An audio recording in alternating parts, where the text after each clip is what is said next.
So I am Delphine Robbe, and I'm originally from France, and I've been living on Gili Trongan and diving for 15 years now.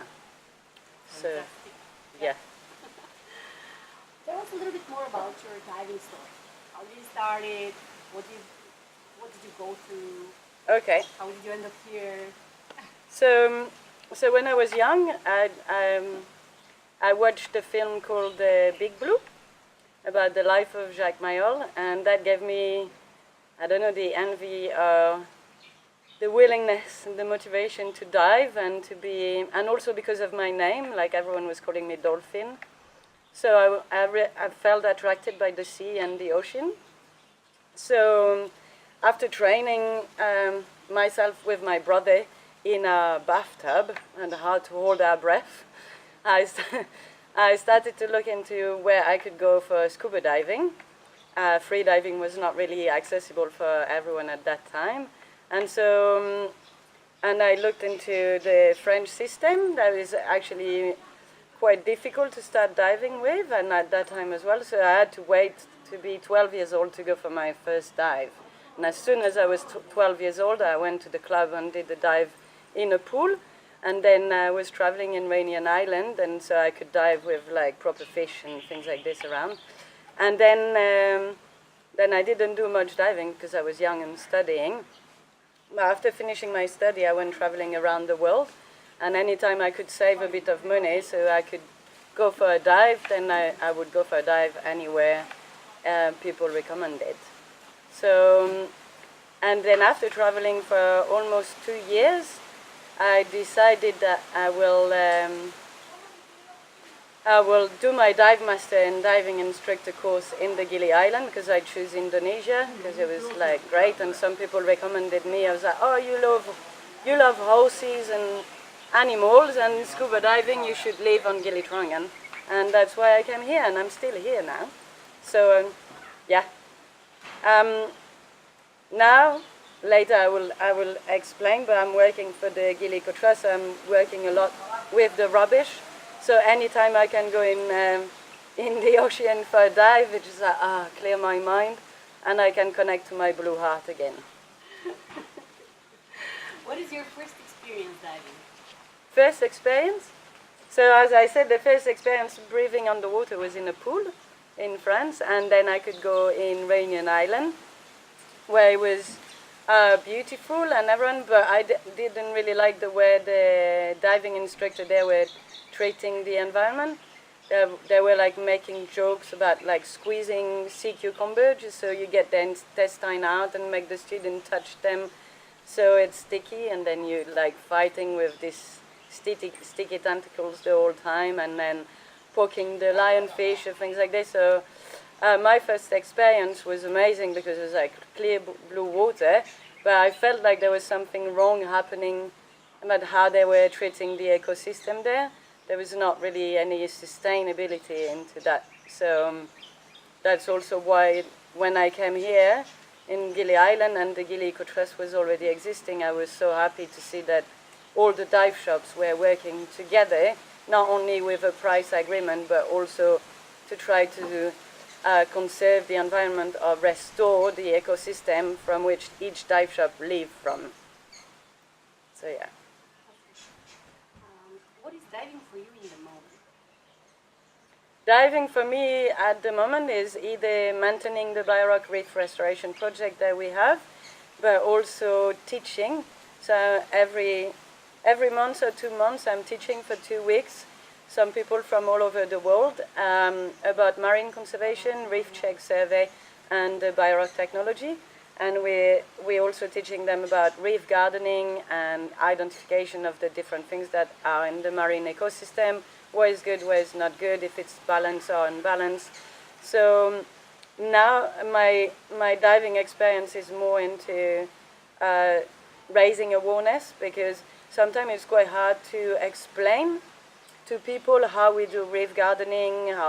So when we do the 2 weeks course, it's like diving every day, twice a day, and there's a lot of like just watch me and learn from me and then ask question after or take some picture when you're underwater. So then we can discuss why I was touching that and why you should be able to touch that and recognize that this is like either a predator or algae blooming over the coral and overgrowing the coral or anything like this. So it's more everything that I've learned from different marine biologists or scientists, or just by experience and seeing what works, is now sharing it and raising awareness to as many people as possible, because we need people to know that the oceans are dying, and if the oceans die, then the whole planet will die.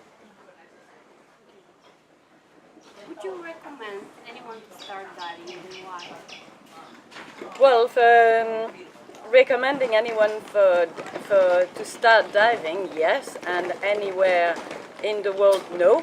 But on Gili Trangan, yes, because we have really good instructor. As I said, we have a very good dive shop community working all together in case of emergency, for fairness of the prices between everyone, and because it's the turtle capital, so anytime you want to dive and learn how to dive, you're going to encounter a turtle. So it's quite amazing for anyone starting diving to be 20 centimeters from a turtle during your first dive.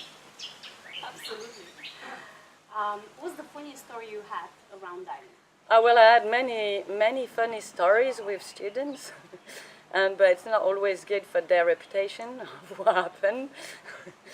So I don't know.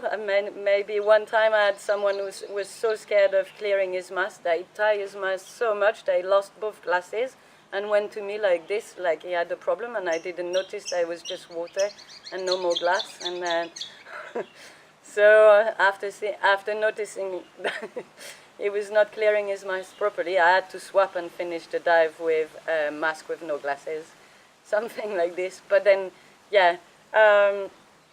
Sometimes, I don't know, encounter of the fish or things like this.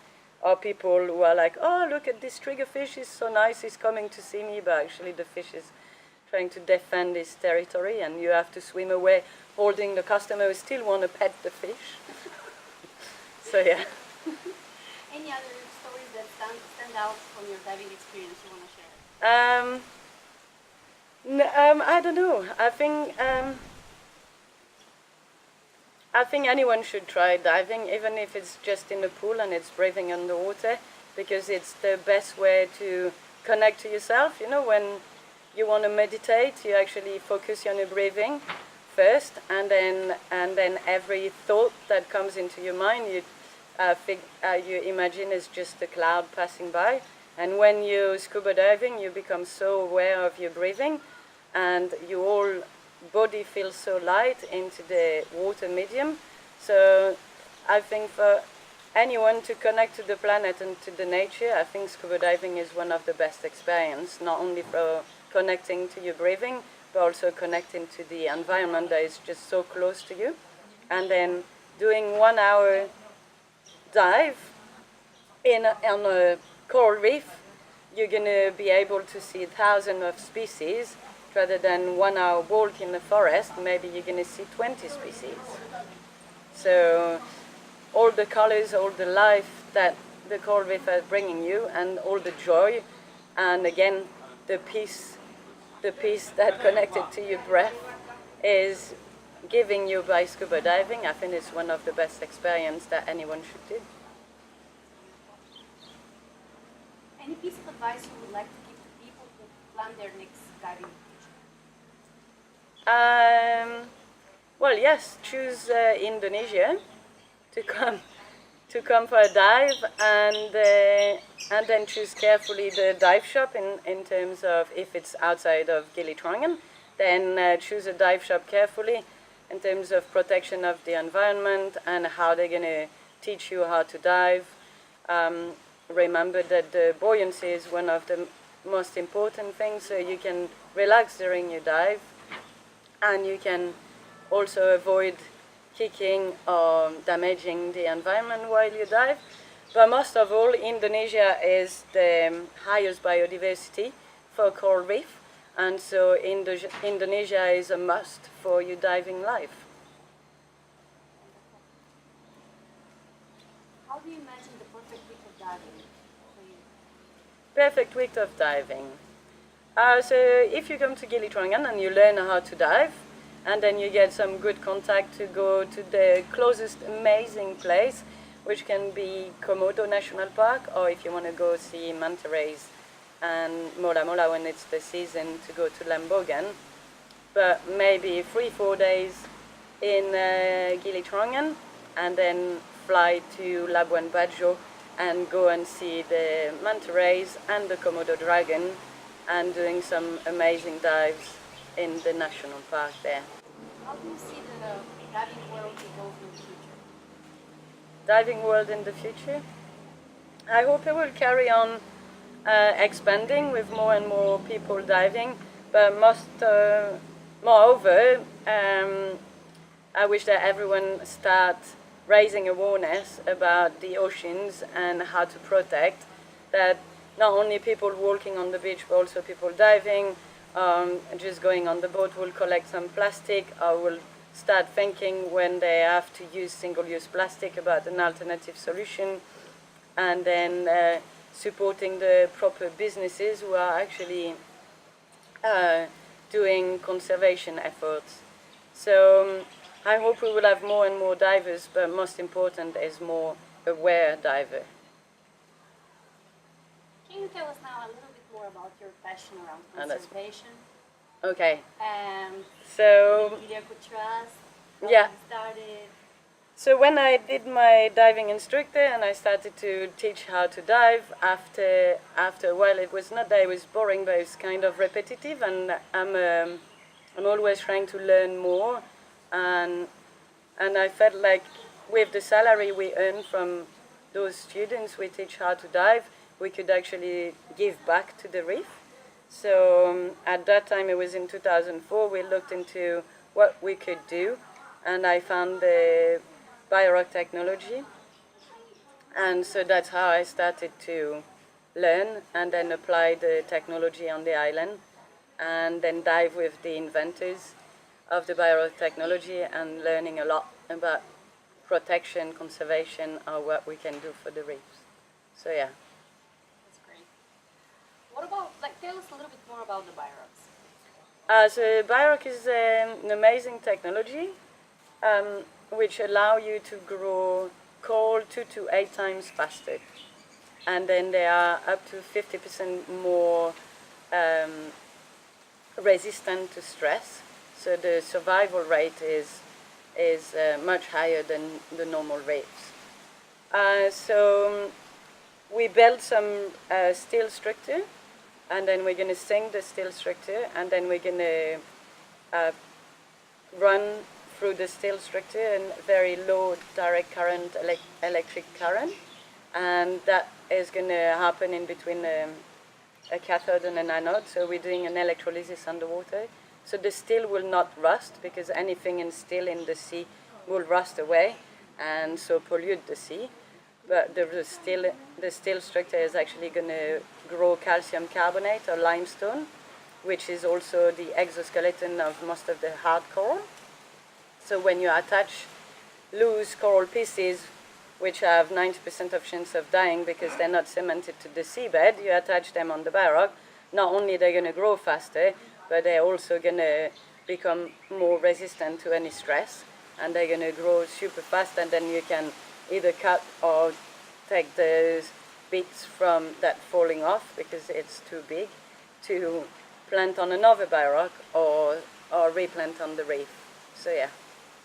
And then once the first investment might be expensive because you've got the cables and the steel structure, the anode material, but after 6 months or a year, you can build another steel structure next to the first one and connect that one in series, connect the new one in series. So every year like this, you can just expand your reef without more cost than just steel and few meters of cables. That sounds really good. Yeah. So what did you do with the BioRocks here in Gili? So here in the Gili we have 150 structures of BioRock, and we're monitoring the reef, and we're doing quite a lot of maintenance, because there's still sometimes destruction of things are broken because of ignorance most of the time, or storms and things like this. So we are measuring the coral growth, measuring the survival, also monitoring the reef, natural reef, and on the Baroque when there is mass coral bleaching event, like in 2016 and 2009 before, 2009, 2010. And then we're doing quite lots of maintenance because not only the coral grow fast on this, and so when a piece of coral grows quite fast and will touch another species, then they start fighting. So you have to do something so that they stop fighting and maybe move one of the species to another reef so one can grow big. And then we have to remove predators. So I always dive with tweezers because we have lots of Drepala snails here, and then a few crown of thorn that we remove from the environment, but also algae that grow because of high nutrients in the sea, and then sponges as well. People will think the sponges are good, but actually no, the sponges are a sewage indicator. So more sewage or dirty water into the sea, more sponge will grow, and some sponges are really bad because they overgrow the corals. So they're trying to keep the balance in the coral reef on the Baroque and next to the Baroque, and then reef gardening outside on the natural reefs as well.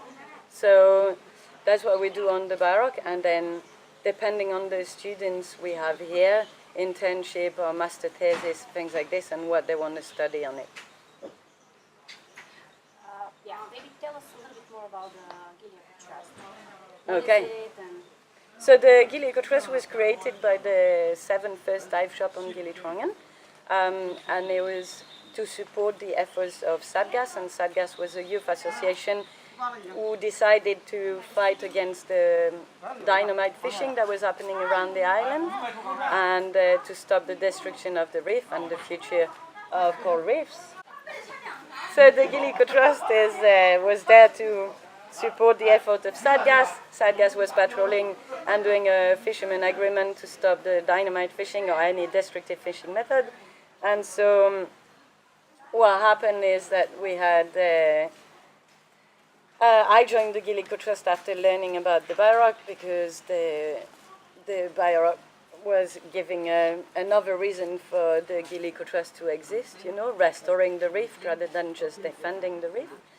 And then progressively we just expanded our project. So it was the coral reef restoration with the Baroque, and then fisherman agreement with patrolling, and then contract with the government and with the Marine Conservation and Fisheries Ministry. And then we did, and then for the zoning of the Free Gillies, which is a marine protected area, is called Gili-Matra. Then we started to do mooring buoys, so placing mooring buoys everywhere to stop the anchoring, so the daily destruction of the shallow reef. And then in 2007 actually, we started to do a project on land with like cat and horse clinic.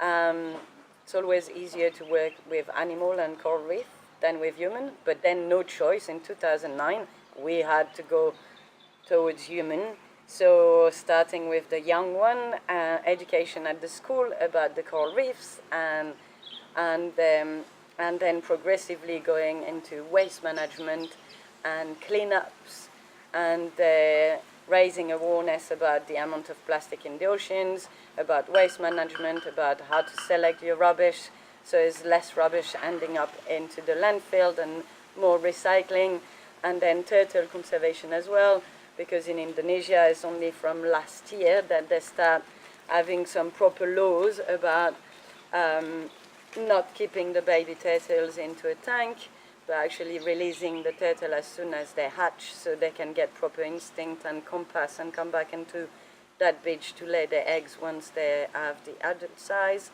And then what else we're doing? And then pushing people for eco-responsible tourism.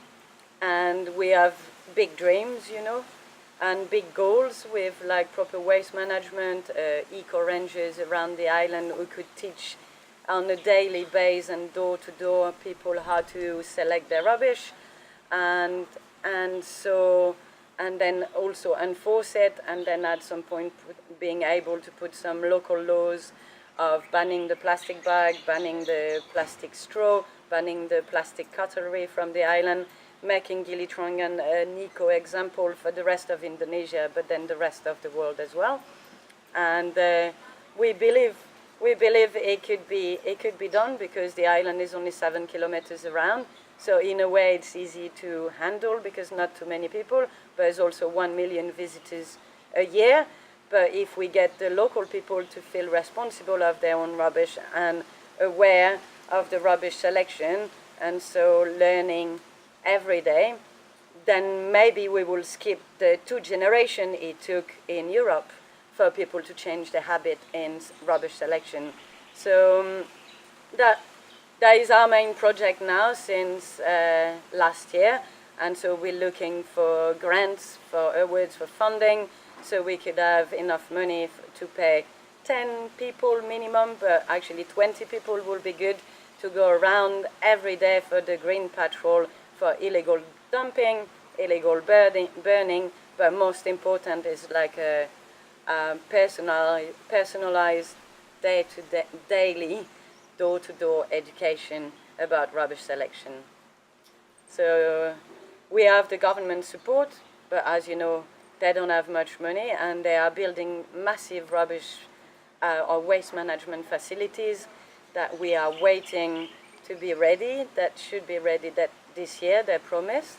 So at the moment we are looking for funding and getting all the tools and posters and flyers and all the educational jokes or stories or videos that we could do so people understand as fast as we wish how to select their rubbish. Any message you would like to leave to the audience? Any message? Yes.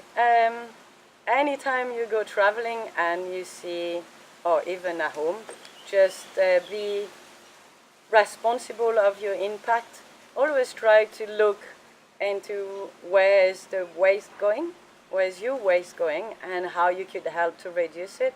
And then anytime you're going on an island or next to a beach, never forget to bring your mask and snorkel and have a look underwater. It's amazing, and then raise awareness about what you've seen. So grow your blue heart and raise awareness about it.